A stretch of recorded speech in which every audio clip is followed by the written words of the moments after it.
Hello everyone, welcome back to the channel. જય શ્રી કૃષ્ણ. કેમ છો? આજે સન્ડે છે એટલે સવાર થોડી મોડી પડી છે અને હવે હું નાસ્તો બનાવવા જાઉં છું. કાલે પાણીપુરી બનાવી હતી ને તો એક બાફેલો બટાકો રહેવા દીધો હતો, તો અત્યારે હું છે ને પેલું શું કહેવાય બટાકા પૌવા બનાવું છું. Good morning. Good morning. Hi friends, आज हम खाने वाले हैं जेली. બટાકા પૌવા બનાવું છું. બટાકા પૌવા બનાવી દઉં પછી આજે અમે છે ને મંદિરમાં રાજભોગ લખાયો હતો, તો મંદિરમાં છે ને આજે રાજભોગના દર્શન સમયે પછી મંદિરમાં રાજભોગ લેવા જઈએ છીએ. એટલે આજે જમવાનું નથી બનાવવાનું. હવે ખબર નહીં પ્રસાદમાં કેટલું આવે છે, પછી ઓછું હશે તો ઘરે આવીને પછી દેખીશું. ચલો.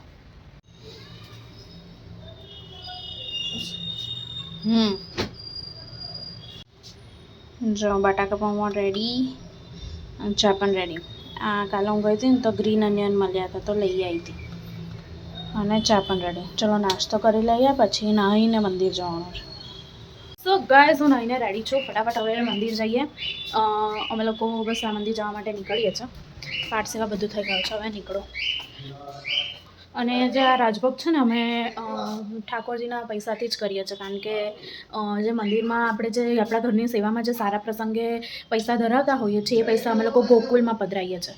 તો ગોકુલ તો જવાતું નથી, તો અહીંયા મંદિરમાં રાજભોગ લખાવી દીધો. ના, એને ના ખબર પડે કિંટુ.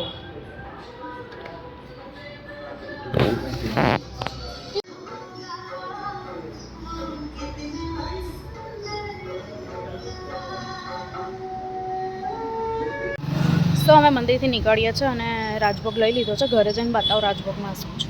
ચલો. જો રાજભોગમાં છે આ દાળ છે, આમાં મિષ્ટાન છે, પછી આ સબ્જી છે, આ કઠોળ છે, આ બાસુંદી છે, પછી આમાં પૂરી છે, ભજીયા છે, બટાકાવાળા છે.